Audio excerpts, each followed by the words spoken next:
আম্মুর একটা প্রধান ডায়লগ যেটা তোমাকে সব সময় শুনতে হয়, বলেন। আমার তো আম্মুই নাই। মাইরে মাইরে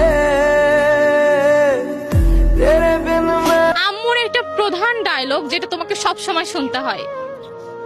আমি না থাকলে বুঝতে পারবি দুনিয়াটা কেমন। যখন আমি থাকবো না কি করবি রে বোকা। আচ্ছা ভাইয়া, আম্মুর একটা প্রধান ডায়লগ যেটা আপনাকে সব সময় শুনতে হয়। প্রধান ডায়লগটা হচ্ছে যে আমি যেদিন থাকবো না সেদিন বুঝতে পারবি।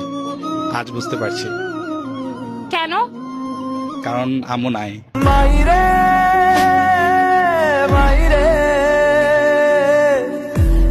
সো আপু, আম্মুর একটা প্রধান ডায়লগ যেটা তোমাকে প্রত্যেক দিন শুনতে হয়।